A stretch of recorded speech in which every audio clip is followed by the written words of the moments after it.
Glacier at the foot of the mountain. Glacier, I feel like, yeah, absolutely. Volcano erupting in the mind. A glacier at the foot of the mountain. Bam. Done. It sums her up. It does.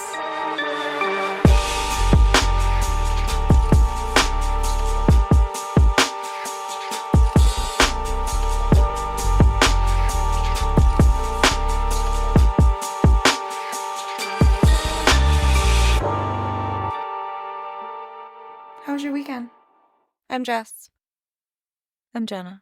We're tired. We're so tired. Yeah. It's only fucking Tuesday. I can't believe it's only like the third week of January and it feels like it's been a decade already. It's literally like, and my voice got weird. It's literally, we're coming off of that 3-day weekend, just being saturated in child, and just life is happening. It's busy. Things are, things are. Sickness. Yeah. Poor Jack. No, not poor. He got to come home from school today. Poor Jenna. Poor Jenna, because I had to drive my ass to go get him from school, and he did not even have a fever. Yeah. I was like, do you even feel sick? And he's like, no, but like, if I have a fever, then I am sick. He's like, don't have a fever, so it must be true. You don't have a fever. No. Get out of here. He's so wonky, though. And so I feel like it's because he like was sick like last week or whatever. They're probably because it is. Whatever the sickness is, it's a lingerer. Yeah. Yeah. I, knock on wood, won't even put it out there, but you know what I'm going to say? It's been a minute. Yeah. Right? Lucky. Yeah. I did wake up a little nauseous this morning, and I was thinking maybe it was, but I think it was. Your rager? I think my anxiety is starting to present in different ways. Yeah. My anxiety kicked in so hard last night. Yeah. By what time did we end up? We ended up going, so Jama's practice got pushed back till 6. What? Why? From 6 to 7:30 because of scheduling, field availability, blah, blah, blah. And so we were like literally like getting our stuff together to go. And I checked, like I was getting messages that were popping up. And I was like, oh, fuck. Okay, well, I guess we sit here. And then. Do you know I would have just not gone? I know. I should have just not gone. But JMO, you know what he said? I'm excited for practice. I know. So then I had to fucking do it because mom guilt. But. Yeah, right when we got there, anxiety kicked in, like immediately. I honestly think that because we were drinking so late, because we didn't get home until 3. Yeah. Because we were drinking so late, it took that much longer for my anxiety hangover to kick in. Yeah. But, oh my God, it was so much fun. Just saw Pauly D. I did. I saw Pauly D. I was trying to scream at him so he can make old lady eye contact with me, just so we can like have a moment where like, you old, I'm old. We know, because I was like, what am I doing going to a club? Was everyone there older or were they like youngins? Oh my God. It was such a mixed group. Like the people watching was chef's kiss. People were showing up in sweaters, jeans, Chucks. I don't know the last time anybody's ever gone to a club because who does that anymore? Yeah. We used to have dress code, like high heels, like men had to wear collared shirts and dress shoes. And like, it was like a whole thing. Like you had to wear like it, and people are just showing up all willy-nilly in jeans, and that's wild. I mean, I guess I've never really like clubbed. Yeah. Or maybe I have. That's so weird. And I went from dressing. I might have gone more if I could have gotten away with a hoodie and Chucks. I wore boots, like not combat boots, but wannabe combat boots. I wore boots, jeans, and like a lace shirt. It was actually really cute. But it was so much fun. I did. Yeah. Did I take a nap on Sunday because I knew I was going into that on Sunday night? Yeah. Smart. Yeah. And then so we left the house around 7, got down to San Diego around 8 or whatever.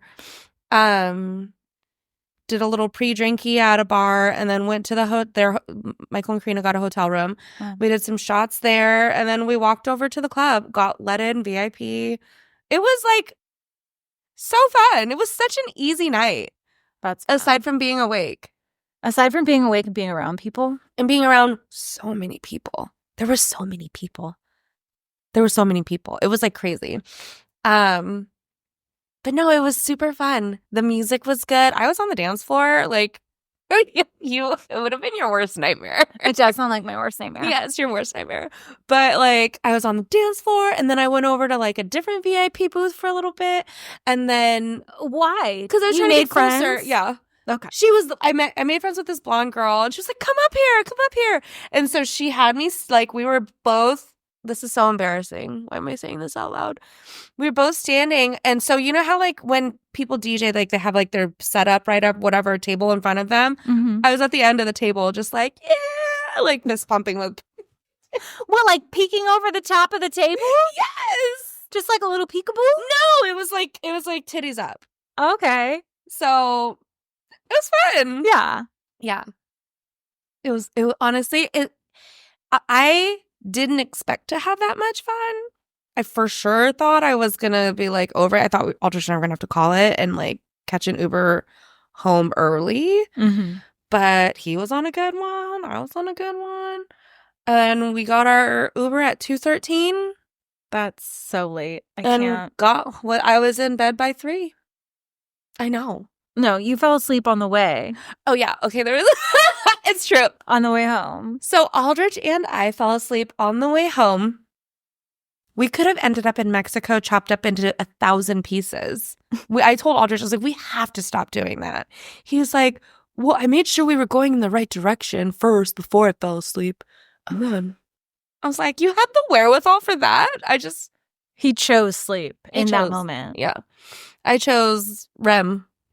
I was in REM sleep, and we get home. I told you this already, but we get home, and the Uber like wakes us up, or Aldrich, I don't know, somebody wakes me up, and I go, oh my God, we both fell asleep, and I look at the Uber, and I go, was I snoring? He was like, yeah.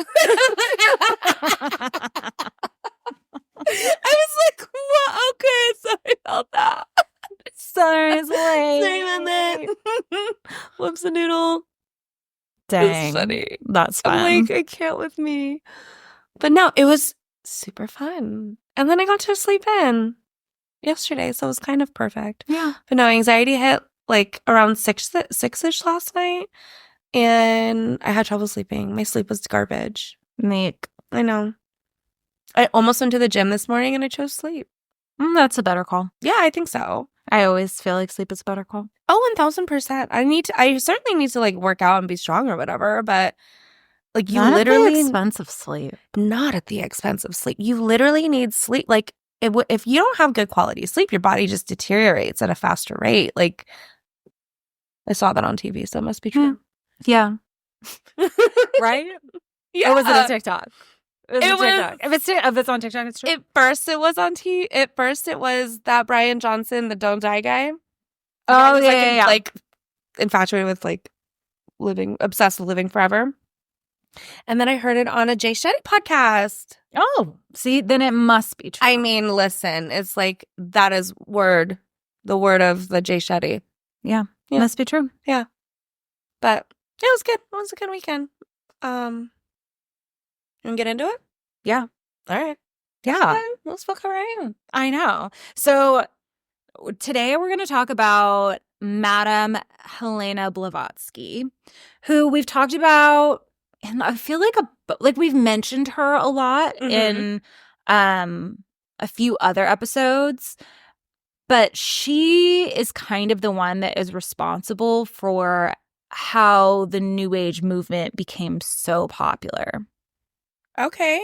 And she's so influential. She influenced the the Aryan basically the Nazis. Oh. She influenced the Nazis. Oh. And also influenced Gandhi. Wow. So it is a wide spectrum of how her work has been interpreted. Yeah. And a lot of people will just are like, she was a fraud. Other people don't think that she's a fraud. I think that there's a little bit of both. Something in between. I think there's something in between. I kind of respect her hustle. Okay. I kind of love her. Okay. I kind of love her. That's a big statement, the L word. Yeah. Okay. Yeah. So she was born Helena Petrovna Hahn von Rottenstern. Oh, shit. In present-day Ukraine, which was still a part of Russia at the time, in the summer of 1831. And she was born into the aristocracy because her maternal grandmother was a princess. Oh, wow. I know. And Gosh. at 17, her mom married a German aristocrat and a man who was captain of the Russian Royal Horse Artillery. So he was in the... He was a Yeah. knight. Yeah, a knight. I guess. I don't know. I kind of think of it because even though this is post Catherine the Great, that's how I think of it. I still imagine a jousting something. No, it's way beyond that. Okay. Well, then I still imagine clanky, clanky armor. He's on a horse. Yeah, but I think they're this is near Civil War times. Okay. But in Russia. So Okay. I don't know, fur hats. Okay. Fur hats. That one guy from The Great that always is drinking. Oh, I love The Great. Yeah. I need to go get back at it. That's the vibe I get, even though it's a different time period. Okay. But that's just how I'm thinking of it. So when she was born, there was a widespread cholera outbreak, and her mother caught it after giving birth, and neither she nor her mother were expected to survive, but somehow they both did. Oh, wow. I know. That's rad. So she moved around a lot during her childhood. Things were super intense in Europe with a lot of powerful countries looking to expand their empires. And again, this is after the reign of Catherine the Great and the whole Russian Enlightenment that brought art and literature to Russia, along with Freemasonry, which is a spiritual kind of club of people who were united in an effort to make their country better, but they did shit in secret ways, the dollar bill, the little all the symbolism. The eyeball. Yeah. Okay. So in 1837, her grandfather was assigned to become a trustee for the Kalmyk people. So she and her mother, I don't really know much about them, so I'm not going to expand. Okay. But so her and her mother accompanied him to Atakan. My pronunciation is terrible. Don't I don't come at think me. it's terrible. And that's where she's exposed to Tibetan Buddhism for the first time. Hiccups. Mhm. The following year, they joined. The following year, they moved to Odessa, where she learns English from a British governess. Her mother dies of tuberculosis at 28 years old. So Helena is 11 at this time. Oh. And she and her two siblings were sent to live with her maternal grandparents. She was described as a strong-willed child, a, quote, beguiling storyteller, and mostly socialized with lower-class children and loved playing pranks and reading. Oh, she sounds rad. She does. Mm-hmm. And she hated anything which was fancy. She was not about all of the pomp and circumstance that kind of comes with being a lady. Uh-huh. She was fuck that. And she did everything she could to be no. She was what is it? Grunging before it was grunge? Yes. She was highly educated in languages, art, music, all designed to enable her to find a suitable husband, which was not what she was all about. She was I don't want to marry anybody. So she loathed social obligations, and the thought of finding a husband repulsed her. So though she was miserable living the life of a proper Russian lady, she was happiest when she got to spend her holidays with her grandparents in the Kalmyk, I don't know if that's how, again, sorry. We'll go with it. Summer camp where she learned horse riding and Tibetan. Oh my God, how cool is that? That was her favorite thing. That is so cool. She claims around this time that she found a secret library belonging to her great-grandfather full of esoteric subjects, which, could be true because he was a Freemason. Uh-huh. And she also claims that at this time she starts experiencing visions of a mysterious Indian man. And Native American man? No, from true? India. Okay. Uh-huh. From India.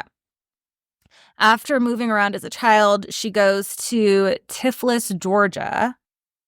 Yeah. The spelling of it, like the letters are so close. Sometimes I think I'm mispronouncing it. Yeah. So she goes to Tiflis, Georgia, where her grandfather was posted. And it's there she made friends with a Freemason who encouraged her to learn more about the occult. And she continues to have visions of this mysterious Indian man and starts having these paranormal experiences and claims to develop the ability to astral travel. Oh, shit. Here we go. So, and I feel like if she is a storyteller, she wants to be different. Yeah. Maybe she is dabbling in some stuff that she's like, yeah. And maybe she says it for shock value, too. I can also see that. Right. So when she's 17, she agrees to marry a man named Nikifor Blavatsky. He's in his mid-40s. She's 17. That is just so young. And he was the vice governor of the Yerevan province. And she claims that there was some joke that was made, like, no one's going to marry him. And she was like, fuck you. If you're going to make me marry someone, I'm going to marry him. But then also later, she had claimed that he believed in kind of like the magic, like magical things. And Did she liked like him? that. She liked him then. I don't know. I mean, that's a stretch. I don't think that she did. I think that it was more of a fuck you, and then she was I'm just gonna say it's like her and then she's rebelling like, without rebelling. Yeah, but, like, she's like, man, I took this too far. yeah, oh, shit, I'm up and married now. What the hell did I do? So she tries to back out no of the ceremony on July 7th, 1849. She apparently also tried to flee after the wedding and spent her wedding night under armed guard. Oh my God. She claims the marriage was never consummated, which I do think is true because this guy was like, what the fuck? Yeah. And tried to like be like, no, I want out of this. And everyone was like, no. The guy even wanted Both out of them were like, oh my God, perfect. I think that he thought like eventually he was, no, because they still had to stay married. Yeah. So oh no. She was like not about it ever. But this is a quote she says later in life that I love so much. Okay. She says, never physically speaking has there ever existed a girl or woman colder than I. I had a volcano in constant eruption in my brain and a glacier at the foot of the mountain. Oh, yeah. Oh my God. I like how she just openly was like, don't even try. Yeah. It's a glacier down there. You're not getting in there. You ain't getting in there. Don't even fucking try. Don't even fucking think about it. And a volcano. Yeah. That's fucking, she's a bamboo. I know. Okay. See, I told you. She's a poet. Fucking obsessed with Too. her. God dang it. So she moved in with him to the Sardar Palace, again, pardon my pronunciation, and tried to escape multiple times until finally her family agreed to take her back. But while being escorted to her father in St. Petersburg, she fled her escorts and landed in Constantinople and didn't return for 9 years. She was like, I need to escape. She escaped. She literally escaped. So all of her travels are unverified. Hold on. Let me take a sip of my That's beer. fine. I'll allow it. Yeah.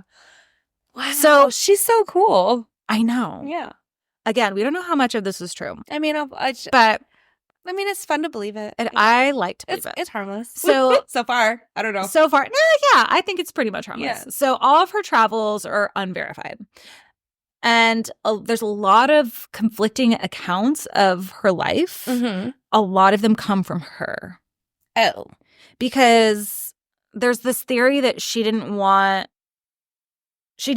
like the day-to-day monotony of like the sequence of events in her life to take over the things that she was teaching or like philosophizing about. Sure. Philosophizing.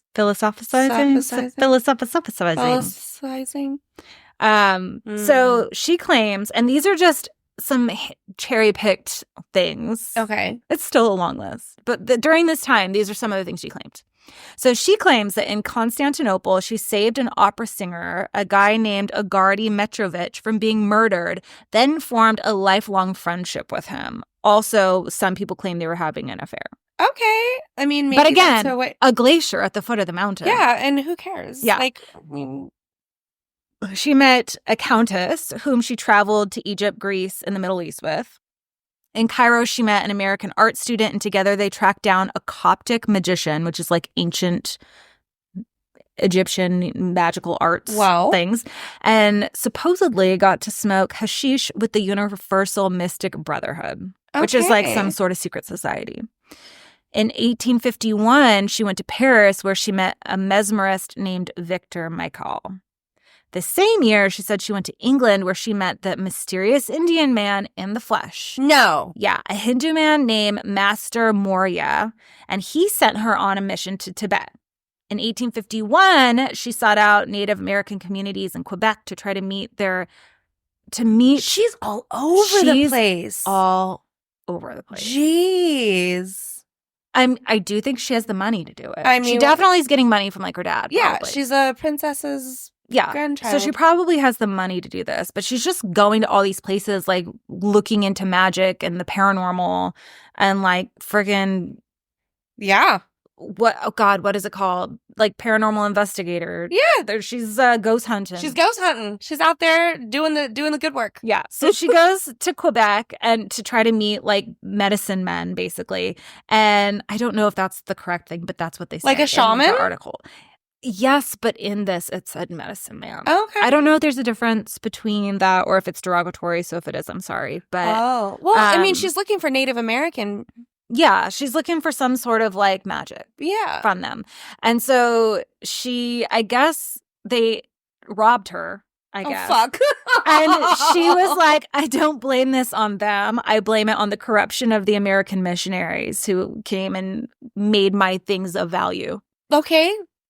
Which I was like, okay, that's like, I guess, a pretty cool stance to have. I mean, that's one way to spin it. Not where I would have gone. I would have been like, motherfucker. She's like, I dare, like, God. She's like, I mean, it's like putting value on a gold ring. Yeah. The American man. How dare they like put value on an object? Yeah. I blame them. Yeah. Which is kind of cool. Yeah, I like it. I love it. So then she also says that she travels to New Orleans to study voodoo and popped around the spiritualist movement that was happening around, like the Fox sisters and all the stuff that we talked about before. She then spent 2 years in India. Toes crack-a-lackin'. She tried to enter Tibet, but was denied entry by British soldiers. Oh, damn. At the time, Tibet was closed off to Europeans. And the long trek was not only hard, but dangerous. And the Chinese controlled Tibet and was suspicious of all these European powers that were like surveying Tibet. So they closed the borders. But the English were like mapping it in secret because it was like they were trying to get at Tibet, basically. So she heads back to Europe by ship and was shipwrecked near the Cape of Good Hope. This is all things that she's saying. She said that happened. This one I don't think is confirmed. Okay, because she is shipwrecked another time and it is confirmed. Oh shit. Okay, maybe she's a shipwreck connoisseur. I know. Well, I guess what are the chances that happened? I don't know. Back in the day, I guess to survive 2 shipwrecks. I'm trying to figure out how I would survive one. Yeah. Where's the lifeboat? I don't think that was a thing. They didn't have lifeboats. That's what I'm saying. Like, what does she do? Just swim in the treacherous waters of float in her petticoats? The heaviest. All of the garb was like super, like drown. Yeah. So she goes back to England supposedly in 1854. Again, still all this is unverified. Okay. She works as a concert musician for the Royal Philharmonic Society. Again, all unverified. She goes to Japan. She tries to enter Tibet again in 1856 and was successful this time, but just kind of like popped around and looked to see what was up. And then in 1858, she returns to her family. And this is when things are more verified, but still murky. How is she getting her hands on? Because I'm realizing she hasn't come in contact with her family for all of this time. How are they siphoning her monies to do all the travel? Like sending her money? I don't know. Western Union? Oh. Do they have that? Like Pony a version Express? of Western Union? No. I don't know. Courier? I guess. Pigeon? I don't know. Pigeon? Yeah. Maybe. So once she returns, she claims, and her family claims, that lots of paranormal things start happening. Lots of rapping. And again, the rapping is not like it's like knocking or toes crack-a-lackin'. Or toes. Or creaking or moving of furniture. And her brother says at this time that she asked him to pick up a small side table, which he did very easily. And then the second time she's like, pick it up again. And she concentrates on the table and he tries to lift it and couldn't do it. And so then he gets a friend and he's like, help me lift this table. And they both can't do it. And then he says she looks away and while they're trying to lift lifted it from the and table? then it like flies up at them. So she was telekinetic. She was Matilda-ing the table? Yeah, she was like Matilda-ing the table, but like not making it float, but making it like but making not it stay in place. Yeah. And so that was just like one of the stories that he claims happened. But again, he could be invested in his sister's magical success. Yes. So he's like, I bet it's true. Yes. Let's sell the story. She also reconciles with Nikifor in 1862, but she continues to live with her family in Odessa and continues to want nothing to do with him. So they are staying Reconcile married. is like, I guess we're married and we're just stuck together. Like, I guess we'll be cool from afar. Yeah. There is this rumor that she met up with that Agardie Metrovich, the opera singer, and they adopted a child named Yuri who died at age 5. And I don't know that this is true, but there are records of her traveling with a young boy. Oh, wow. And with Metrovich. So in 1864, she falls from a horse and is left in a coma for several months with a spinal fracture. She claims this unlocked her paranormal abilities, and once she heals, she goes right back to traveling. And again, a lot of this can't be corroborated. She claimed to study Kabbalah with a rabbi. Okay. She goes to the Balkans, Hungary, Italy, Venice, Florence. She claims that in Italy, she's fighting in the Battle of Mentana. Okay. And is injured and left for dead. I don't know why she would What be is happening? battling. Yeah. And then she goes back to Constantinople, where she meets up with Master Moria, and they travel to Tibet together. And she stays with a friend of the master's named Master Kut Humi. What? Say it 3 times. Master Kuthumi. Kuthumi. Okay. And so she said that she was taught an ancient language known as Senzar. They also helped her to master her psychic abilities. They themselves had clairvoyance, clairaudience, telepathy, thought control, and teleportation. And she studies here for like a year. Oh, wow. Supposedly. And despite many doubting her claims about studying Tibet, there does seem to be a consensus that she knew what she was talking about when she talked about Mahayana Buddhism. So, like, they were like, okay, so she had to have gotten this from somewhere. However, she was a, like, ferocious reader. I was going to say, and it's pretty consistent that she has, like, this thing about Tibet. Like, she's However, there's not a lot of translations at this point. So she would have had to read in the other language. Understand. And then, yeah. So, which I don't know without a teacher how easy that would be. Yeah. So there is that. But so anyways, she leaves Tibet with the intention of spreading this ancient wisdom that she learns and to prove that spiritualism is real. And if it doesn't seem real, it's because she doesn't think that spiritualists are doing it right. She's like, I think that you're not conjuring the dead, but something else. Like, some like other kind of like mischievous spirits that are like claiming to be these dead people. And that's why things are so inconsistent. Or you put on like all these theatrics and you get found out to try to like support your claim, right? Because it doesn't happen on command all the time. Right. But once someone says they have like a gift, they feel that they need to do that. So then they resort to just kind of like faking it a little like zhuzhing it up a little bit. So she then goes to Greece, where she meets another master named Master Hilarion.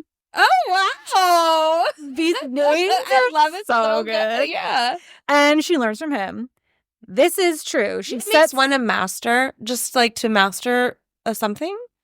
I mean, I think that like different levels of like education on a certain subject. Yeah. Like being the highest level that you can be on any given subject. Yeah. Okay. So this is true.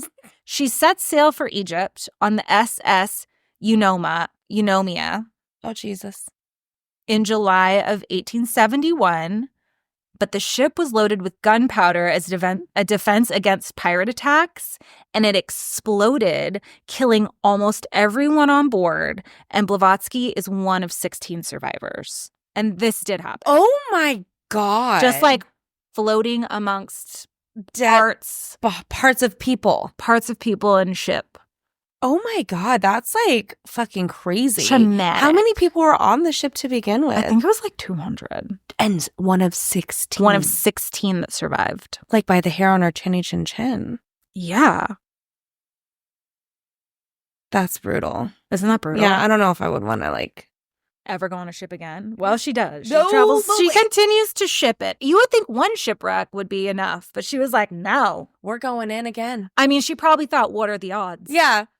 Oh. Lightning doesn't strike twice in the same place. Yeah. So when she's in Cairo, she starts the Societe Spirit. Societe Spirit. Okay. With the help of a I was woman. like, you said that wild. Okay. I know. It's got like a lot of accents on it. Mm-hmm. And I don't know where the accents are appropriate to highlight because written down, I didn't hear it spoken. Anyway, Didn't hear it spoken. I don't know. Yeah. God, today. I think I understood you. Yeah. You're good. Basically, spirit society, but like in a fancy way. Yeah. So she does It's like the this. Chapez. The Chapez, yeah. So she does this with the help of a woman named Emma Cutting. And remember that name for later. Okay. So put a pin in that name. So So the Societe Spirit was inspired by spiritualism, or by Spiritism, which is a brand of spiritualism, but they believe in reincarnation rather than, crossing the plane. Okay. So I don't know how that works. Yeah. So she starts this, but then shuts it down after 2 weeks because she Damn, 2 weeks? Yeah, because she like leaves, and then they get up to their spiritualist bullshit where they start like, doing fake shit. And she's like, nah. I Over doing that. it. Yep. So she then meets with Egyptologist. Egyptologist. Egyptologist. What the fuck? Egyptologist. Like you're an Egyptologist. Yeah, but the more I say it, It's fucked up. when you say a word over and over again and everything foreign. sounds wrong. Yeah. So she meets this man who's an Egyptologist See? That was good. named Gaston Maspero. I was just excited about Gaston. I was going to say, where are the 24 eggs? She then, I guess, meets another master named Master Serapis Bey. Okay. I don't know. These masters come into her philosophy later on. That's the only reason why I'm mentioning them, and the fact that they have ridiculous names. They're so cool. They're like, there's no way, I think that, in my mind, that they exist because their names are so like, cool. how did they even come up with something like that? I think that her vivid imagination was like, it would be a great name. Like, Serape. Harry Potter. Yeah. Voldemort. I don't know.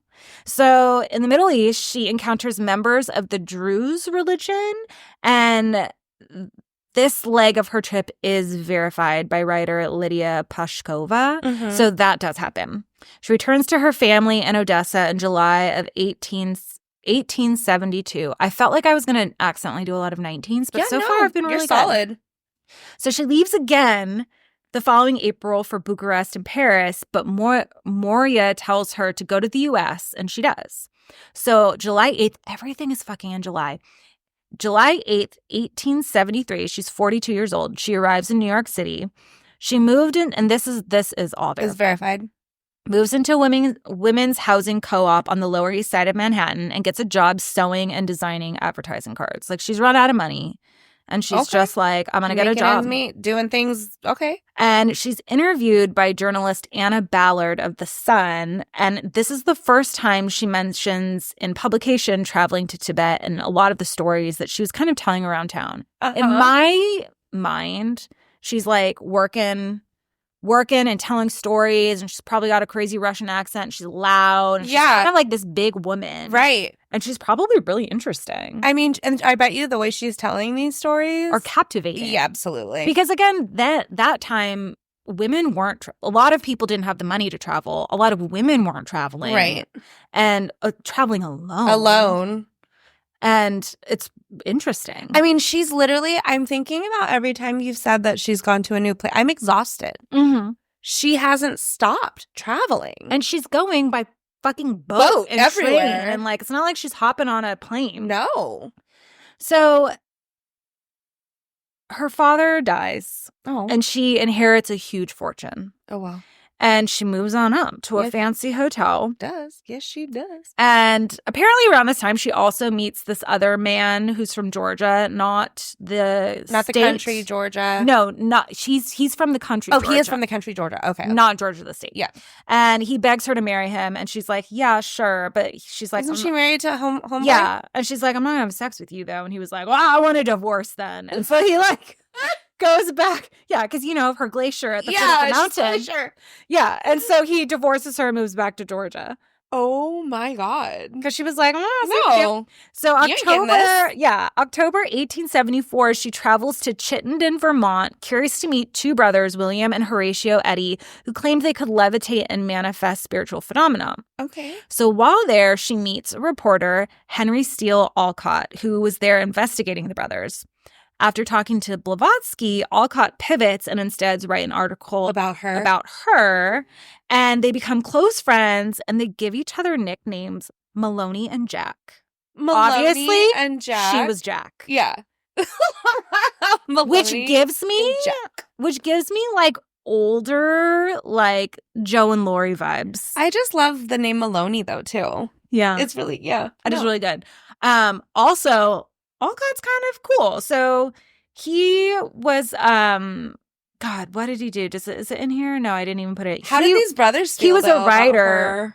I don't know. They were just kind of a side piece. But he actually, because he was a reporter, he got to he was one of the reporters they hired to investigate the death of Lincoln. Oh, shit. So he's like all up in there. Mm-hmm. He also called her HPB, which is what she preferred to be called. She didn't want to be called like Madame Blavatsky or Helena. She would just like call me HPB. Not Jack. Or Jack. Okay. Yeah, or Jack. So he becomes her first student. And some of the things that her teachings were a vegetarian lifestyle, even though it was really hard for her. Also, she smoked like a chimney. It wasn't like a health issue. It wasn't a health thing. It was like a moral thing. Yeah. And celibacy was another big one for her. Because again, glacier at the foot of the mountain. I think she also felt like celibacy was a way of protecting herself and other women. Yeah. Like, I'm not going to get taken advantage of. You won't even come close to this. Like, I will not allow you to put me, like, but it sounds like she humped what's his face. I mean, maybe. She probably was like, I actually love him. Yeah, but then connected with the opera singer. Why even bother, like, I mean, if it makes no difference, she's telling all these wild stories anyway. Yeah. Why not just be like, yeah, I fucked him? Yeah. Or like, yeah, we were in love. Instead of being like, there's a glacier down there. There's a glacier down there. There's an iceberg. Like, nobody has, do you think? No. What? Do you think that there was like a perpetual glacier? Like, she never got down? Maybe she was just like asexual and she just wasn't into it. Maybe she had like emotional like affairs. Yeah. Maybe. That is like the ultimate Maybe rebellion. she was into ladies and it wasn't a time where it was acceptable to be into ladies. I didn't even think about that. Yeah. Look at so many things. So many things. But it's the ultimate, like, fuck this. Nobody's fucking just love that she's got a glacier down there. Yeah. So, January 1875, they visited spiritual mediums Nelson and Jenny Owens in Philly. Okay. The pair had asked them to come and verify their phenomena was legitimate. Alcott was like, yeah, you're great. No notes. What? No notes. That's it. No notes. You're great. Keep doing a good job. And Blavatsky was like, I believe you have like spiritual powers, but like you're faking it when it doesn't happen in the moment. You can tell. And I think it's dumb. And so like her and Alcott, because Alcott was like, how could you tell? Yeah. He's like, how can you tell? I just thought it was great. And she's like, she's like, let me tell you more about my philosophy that I'm kind of coming up with. So they decide to publish a circular letter in the Spiritual Scientist under the name Brotherhood of Luxor. Oh. And it's where they could write out some of their ideas and get it out there to the public.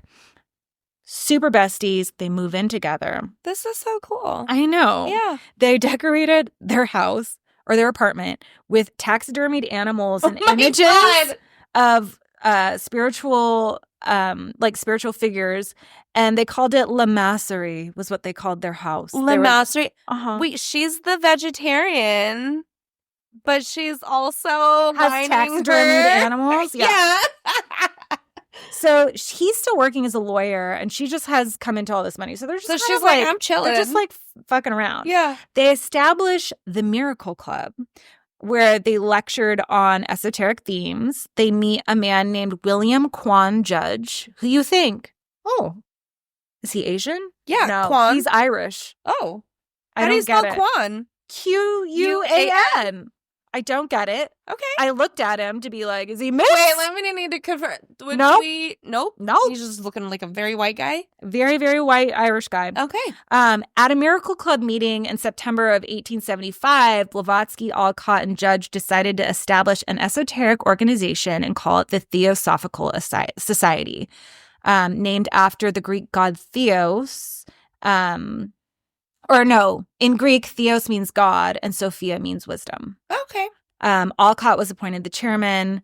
Judge was the secretary. Blavatsky was corresponding secretary. So despite being like, they're my man, they were like, women need to be lower. But I think she also didn't want like the responsibility. She probably wanted. She's like, I just want to do my thing. I was gonna say she probably wanted to like speak to it, but not have like everything like fall on her shoulders. Yeah, like, I think so too. Have fun with it. So they did really well and had a lot of members, including Thomas Edison. What? Yes. Okay. So she is building this Theosophical Society. Lots of like men and women both join. And in 1875, she begins writing what would later become the book Isis Unveiled. And it outlines her theosophical worldview. So it quotes extensively from other esoteric and religious texts. And they believe she might have had, because a lot of people are like, this is straight up plagiarized. But it's from things that are hard to get at the time and in different languages, and they think that she might have an eidetic memory, like shit. So instead of like a photogenic, like anything she hears or sees, she just automatically remembers, like Spencer Reed in Criminal Minds. No, I don't know that movie. I know it. I've heard it. Show. Oh my god, girl. Oh god, it's getting worse. Okay. Well, there's that. Okay, anyway, so all the world's religion, her theory is all the world's religions stem from a single ancient wisdom. Okay. And this drew from Hermeticism and Neoplatonism, spiritualism. She criticized Darwinism because it didn't account for spiritual evolution. It's a little racist. It's very anti-Semitic. And this is in part due to her belief that Judaism is the precursor to Christianity. And she hated Christianity because she thought that the missionaries were trying to stamp out other cultures and religions. Which, I mean, where's she's the not lie? wrong. Yeah, where's the lie? So, and I think that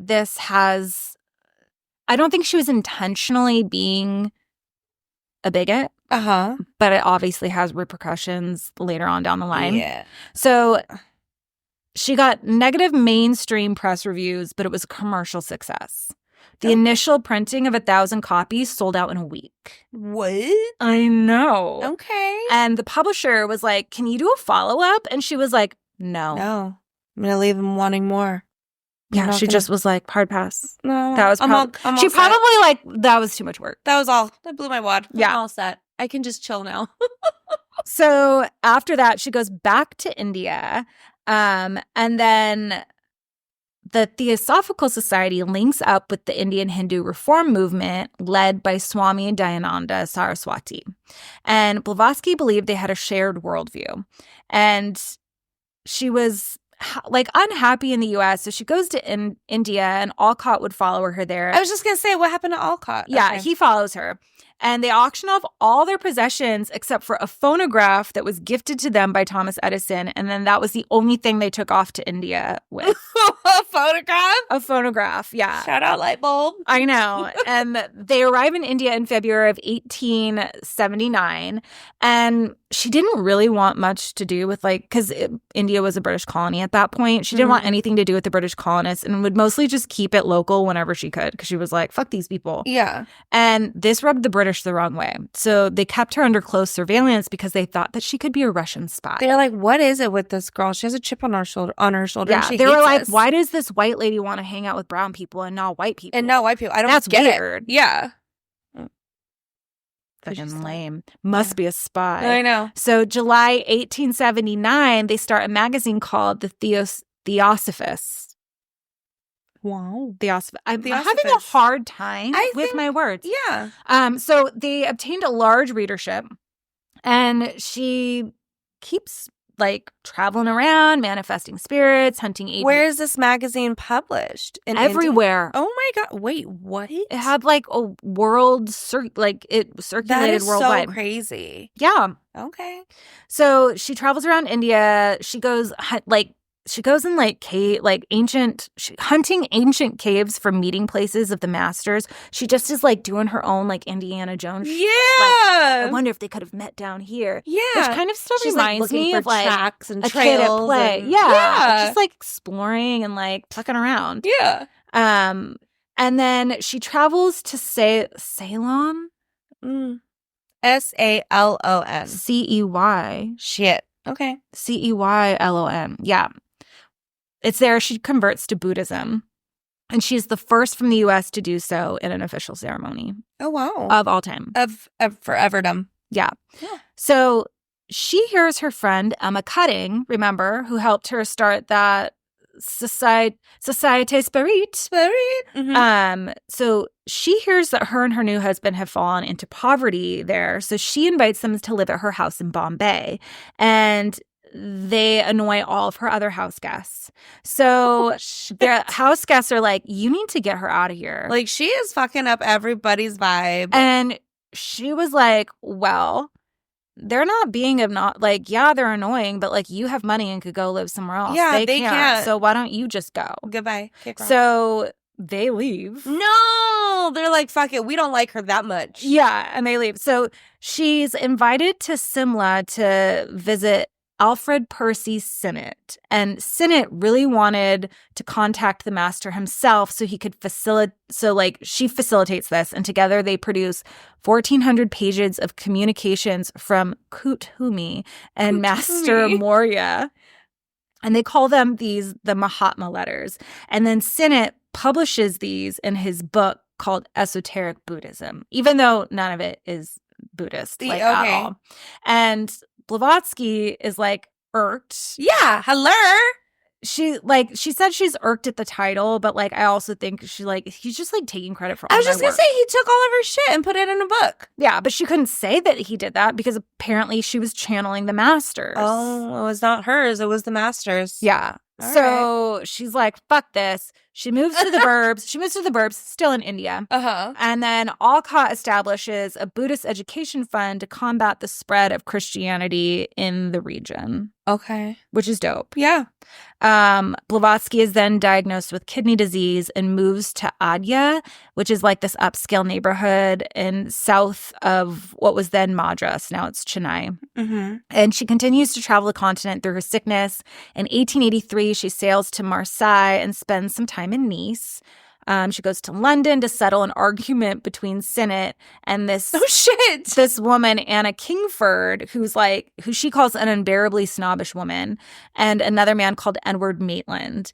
And Kingford ends up leaving the Theosophical Society and starts a new society. Oh. And then in London, she makes contact with the Society for Physical Research, and they agreed to let them study her.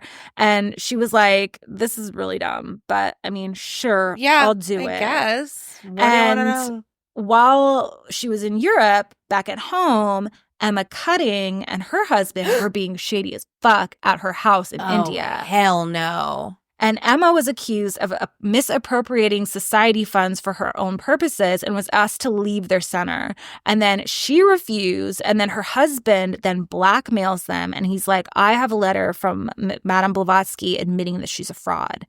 And they're like, we're not going to pay you. Yeah. That's not even true. Get out of here. Take that shit somewhere else. So they kick them out. And then they go to the Christian College magazine and sell their story. And they publish an expose that gets picked up internationally. This is so fucked up. I know. This is so fucked up. She welcomed them into her house. Yeah. They were getting on everybody's nerves. They stole money from her organization. Yeah, exactly. She stood by them and said, they don't have the means to go. You should go. They stayed, stole money from her shit, and is now airing her out and making it look like she, Yeah. They're unveiling her bullshit. Yeah. So they tried to find dirt on they were like, okay, well, how can we get back against this article? Can we find any dirt on Emma and her husband? Which they couldn't, other than, the misappropriation of funds. Oh. And the goss was hot, but Damn. Blavatsky other than just getting some heat, nothing really that bad happens, but it fucks her up a little bit. Yeah, because it's absolutely. She's experienced all of this and she feels strongly about what she's doing. She's making connections, and it's somebody who's basically saying that she's not valid. Yeah. Somebody that she's trusted. Yeah.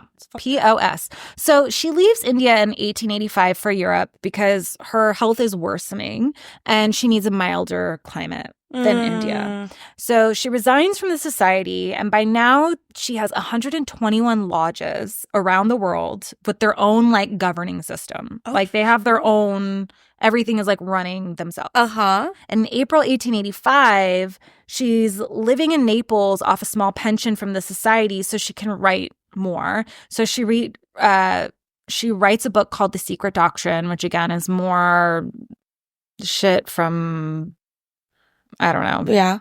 Her fake things that she's talking about.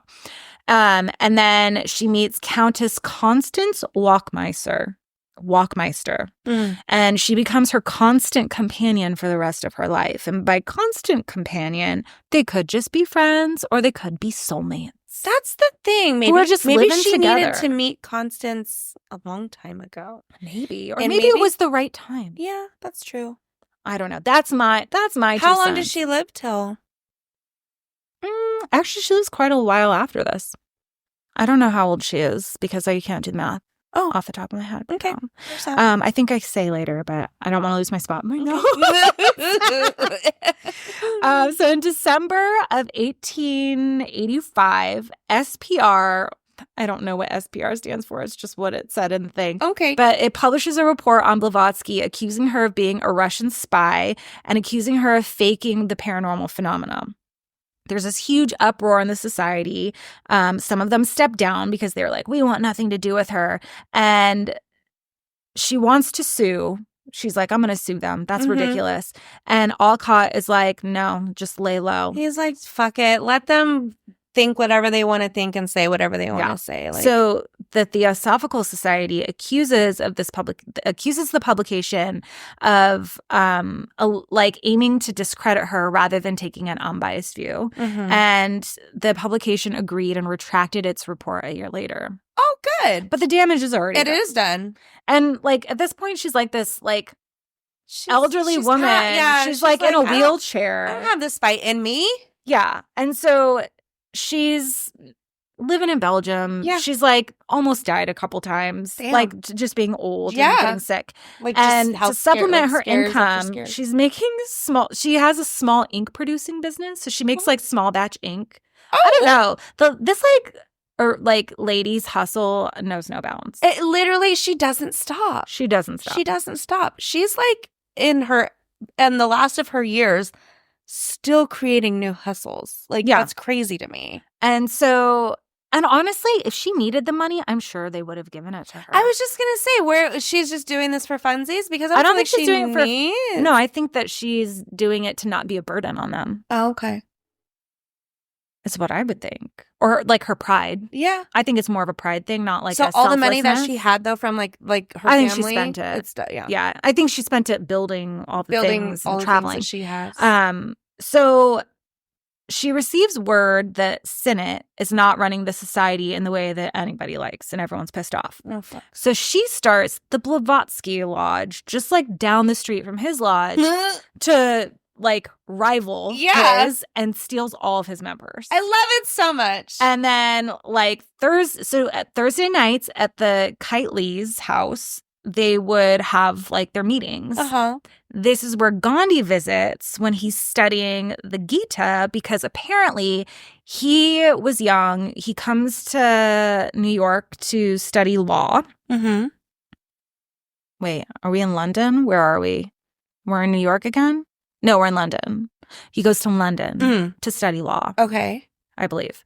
And because he was Indian, someone from the Theosophical Society was like, hey, can you help me read this book? Yeah. Can you help break it down for me? And he was like, I can't. I don't know much. I don't really know Sanskrit that well. Yeah. And I don't. So then he, like the Theosophical, because up until then, you know, mostly there was this internalized shame over like Hindu culture, and they're like, because it was a British colony at the time, and so he didn't really have a connection with it, and these Theosophists were like, this is awesome, you really should read the Bhagavad Gita. And so he's like, okay, so he starts studying with them, so he can figure out how so he can get more in touch with his own culture, and obviously he becomes Gandhi. Yes. All things that are Gandhi. Yes. So also during this time, another badass bitch move, Blavatsky starts a magazine called... How does she continue? Okay, go on. The magazine is called Lucifer. Lucifer, I love it so. And it was like philosophy-based writing. She just was like, I'm going to write what I want in this magazine called Lucifer. Yeah. Fucking love her. So she starts an esoteric section of the Theosophical Society in 1888, and you had to apply to get in and pass tests. And it was like a place it was just for philosophy, and like not any, like having to do any of the paranormal shit or like deal with that. Right. And so she finishes her book. She can't find anyone to publish a 1,500-page book. So she's like, I'm going to start my own publishing company. So she starts the Theosophical Publishing Company. Small ink to more ink. To more ink. I have an ink supplier. But, I know, right?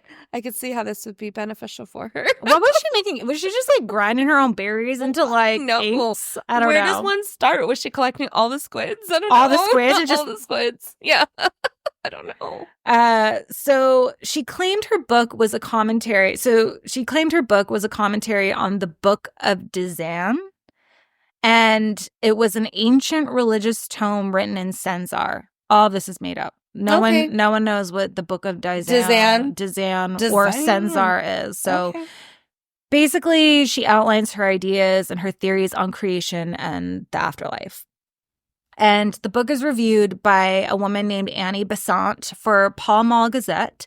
And she was so impressed that she joins the Philosophical Society and lets Blavatsky move in with her. Oh, wow. And she becomes the new head of the Blavatsky Lodge, and then makes Besant's home another headquarters. Oh. So she's just like, yep, this is it. This lady let me move in with her. I'm taking over. And this freedom allowed Madame Blavatsky to write new books, The Key to Theosophy, The Voice of Silence, which she claimed was a Senzar text. Again, not a real thing. And again, in 1890, The Sun publishes an article accusing her of fraud. Fuck. She sues for libel in September of that year, and they publicly she wins, so they publicly retract their story. Why does everybody keep fucking with her? Let her live. I know. So she dies May 8th. Oh, shit. Sorry, that was quick. She's dead now. She's dead now. She dies May 8th, 1891 of the flu. Of all the things that she had got, the flu took her out. Flu. there Damn. was a global flu pandemic Yeah. sweeping through Europe, so it was probably a One of those. flu and resulting pneumonia. Yeah. Just Diddy got her. the Diddy of it. It was a Diddy time travel. Oh God. He was like, Glacier. He was like, Glacier, what? Glacier. I know about Glacier. Time travel. Oh my God. Trying not to get in trouble.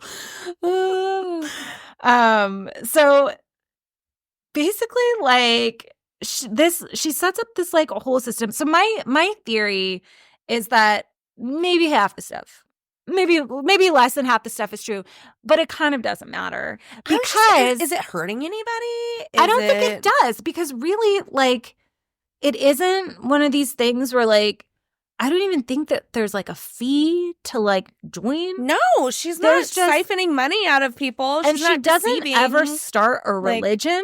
No.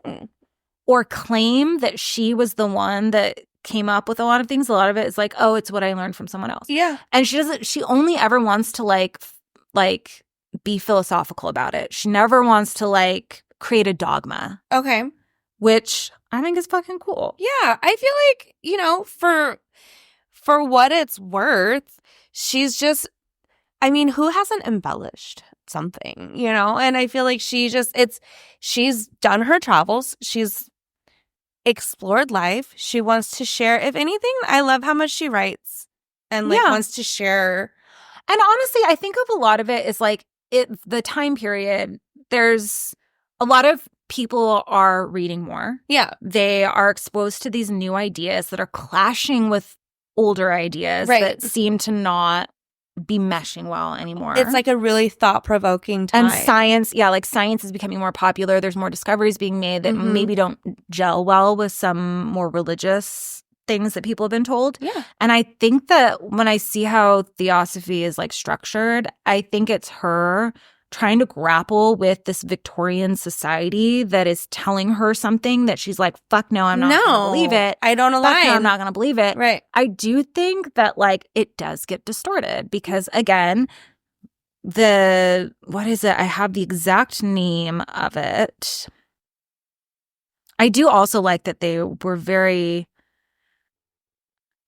Yeah, some of these... Sorry, I'm now going through my notes and I'm like, oh my God, some of these are kind of crazy. So they have 3 objectives for a universal brotherhood of humanity without distinction of race, creed, sex, caste, or color, to encourage the study of comparative religion, philosophy, and science, and to investigate the unexplained laws of nature and the powers latent in men through occult studies. Like the X-Files. But so they have like some wilder things, and one is that Buddha had taught the teachings of the Vedas, so Buddhism was more accurate account of Brahmanism than modern humanism, which you lost me a few isms ago. Basically she was like, Buddhism is better than Hinduism. Is kind of what she was getting at with that. That's not what we think, it's just what she thinks. She believes, so this is actually where the whole Aryan Brotherhood thing comes from. Okay. So she believes that in the beginning of time, there was nothing. And then this primordial essence separated itself into 7 rays, which were cosmic beings known as Dayan Kohans. Oh, wow. And they create the universe using an energy called Fohat. And each being creates a new root race. So the first race was created from pure spirit and lived in the continent known as the imperishable sacred land. The second were the Hyperboreans, also pure spirit, lived near the North Pole, which wasn't as cold as it is now. The third lived on Lemuria. All things lead to lemurs. Everything goes back to Lemuria. So the 4th higher beings descended down with physical bodies, which were separated into sexes, and they lived on Atlantis and had psychic powers and advanced technology. They might also have been giants and might have also possibly built Stonehenge. They also mated with, quote, she animals, which is how you get gorillas and chimps. And the Atlanteans were like a bit much and were very like decadent and abused their powers. So the Seven Rays sunk their continent. And they said, fuck you guys. Some escaped and settled in Egypt and the Americas. Oh. Meaning, I think, brown people. Well, okay. Well, like, that's what I think. Like, they're the magical, quote, what she believes is like magical brown, magical ethnic people. So the fifth were Aryans. Okay. So she believed that was like the era of Aryans, like that they were in. Okay. And the sixth would replace the fifth, but it hasn't happened yet. And the seventh hasn't happened yet either. So this idea of root races kind of shifts into like Nazi philosophy, ideology. Especially damning is that she was did not have a lot of kind things to say about Jews. So she was like very anti-Semitic because of her stance on Christian missionaries. She was like guilty by association. But that combined with this Aryan philosophy, I think because the first thing is like no one should be like, everyone should be treated equally. Right. I don't think that she'd obviously be down with how things went down with Nazis, but it's wild to think that like the spectrum of influence is kind of crazy. I mean, she's literally all over the place, both physically and theosophically. Is that the right word? Yeah. I don't know. Maybe. So she's got a lot of places to pull from, and she's coming up with her own ideas and her own ways and is sharing them. I don't know. I feel like love her. Yeah. I feel like I like her grit. I like how she like stayed hungry and kept. You ever see a picture of her? She looks wild. She's just got these eyes. She's got like kind of like bulgy eyes that look like God, what's his face? Like Orson Welles' eyes, where they're just kind of buggy looking at you, like staring into your soul. But I really, really like her. And so normally I feel like I would have a little bit more funk to say, but I think that we've talked so much about her that it was kind of interesting to like deep dive into her a little bit, because I know she was a big influence of universal medicine. That tennis coach that was funky. Remember that case that we did last year? The tennis coach. He was like a tennis coach and he was like dating his pupils. We did a case on that? Yeah, we did. We did a whole case. God. And he was definitely an influence. And then Pierre Bernard, I know that she was an influence for him. Like the Fox sisters. Yeah. There was just so much like the talk of her that I was like, we got to do this. We've got to get into it. No, I think she was rad. Yeah. She paved the way. Yeah. She paved the way for ISKCON. The Hare Krishnas. Okay. Transcendental meditation, yoga in the West, David Icke. Yeah. I also do think that maybe there's a possibility. Oh, Teal Swan. She influenced Teal Swan. I think that there's also a possibility that some of what she was saying, or like some of the things that people are like, that's a lie. And she's like, no, I learned it from my master's. I do think maybe there's a possibility she could have gotten hustled or deceived. Like she believes it. Like she believed it, but someone was like, oh yeah, somebody fed her some bullshit. Someone fed her some bullshit, and then she would. But I mean, who is she not to confirmation be like, bias? Because she was open to everything. Exactly. Who is she to say no? Because I don't know. I don't want to make excuses for her, but even if she is a complete fraud, fucking get at it, girl. Yes.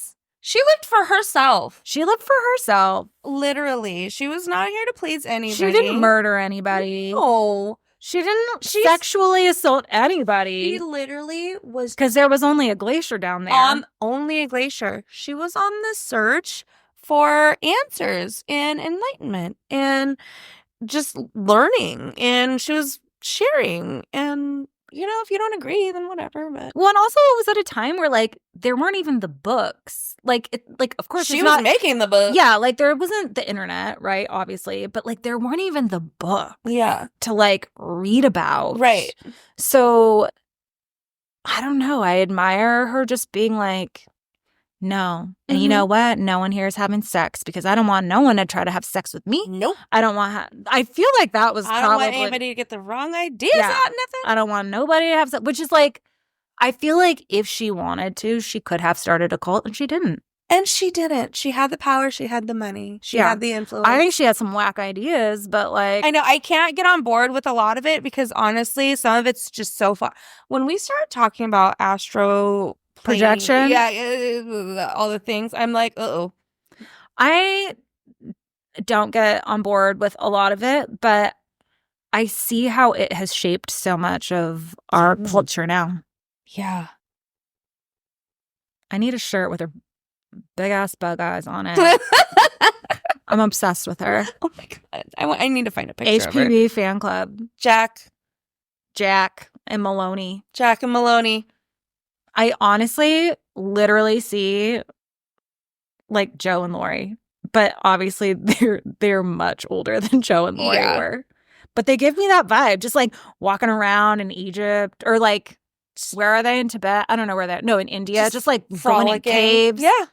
She was always wearing pants, always smoking, always cussing. I kind of love her. Yeah. She also kind of reminds me of Calamity Jane in Deadwood. In my mind, she's like a Russian Calamity Jane in Deadwood. You need to look up a clip of her and then be like, oh, yeah. And be like, okay, that makes sense. Yeah, that's probably her. Calamity Jane. I honestly, you know what I need to start doing is like fucking homework. I need to start like, you share so much with me and I'm like, I don't know. Of what? Like, no. Like, when like you the like, case? But like when you're trying to like explain, you're there, like, Calamity Jane. I don't know who the fuck Calamity Jane is. You mentioned a show earlier. I was like, oh, I don't know that movie. Criminal Minds? Oh my God. That's my fall asleep show. Just good. Nonstop murder. What should we call this? Oh, I see Calamity Jane. She also looks like a bad bitch. With her rifle. She is a bad bitch. With her rifle. Yeah. Move over. That's funny. Glacier at the foot of the mountain. Glacier, I feel like, yeah, absolutely. Volcano erupting in the mind. A glacier at the foot of the mountain. Bam. Done. It sums her up. It does. We need we'll have to get like a coffee mug or something. Oh? Glacier at the foot of the mountain. Glacier at the foot Volcano of the fucking mountain. erupting in the brain. Yeah. All the yeah. I love it. I love her. We don't have anything, I guess. No. Does everybody like our new thumbnail? Is that what it's called? Yeah. Thumbnail? Yeah. Yeah, I like it. It's so cute. Thanks, I love it too. Yeah, my brother made it. It's so cute. No, it's super cute. It's like, now I feel like we need a big round desk to actually mimic that while we record. Oh my God. Right now, we're just like, I'm in a chair and she's on a couch. I'm on a couch. A free couch. It's the most comfy free couch you've ever had in your life. It's not wicker. I don't know what it is. It's supposed to be like a bamboo or something, but it's not. It's plastic. It's fine. It's okay. It was free. I love it. Yeah. I love it so much. Okay. Well, thanks for listening. Please follow or subscribe. If you want, we'd love a review. Tell your friends. Keep listening. Thank you. Yeah. We've had a lot of fun the last few episodes too. So if you haven't binged us yet, go for it. Hey, you haven't what? If you haven't binged us. Oh, yeah. Don't go all the way to the beginning, though. Just go. No, don't do that. Don't go to the beginning. No. Maybe those first, like, one episode, don't do it. Yeah. After that, it's But fine. then we should, like, re-record it. Not because you won't remember anything. I don't remember anything, because when we drink, or when I drink, yeah, I don't retain. And what were we doing the first few? Obviously, I can't remember either. No, but you do, and you do all the research. I do the research, but then it has to go out to make room for more. to make room for more. No, Because I couldn't even remember. Sergey Ben-Han, that was the guy. Yeah, I retain from Universal Medicine that not much. That was a Blavatsky fan. That was his name. I can't remember. Is he the tennis player? Yeah. Okay. Sergey. Yeah. Okay. Oh no, it was Serge. But Serge. it's spelled in a way spelled that Sergey, made you but it's Serge consider. Ben-Han. Yeah, that's what Okay. it was. That's what Fair. it was. Fucking can't even remember. Okay. Better. Well, thanks for listening. Thanks. Bye.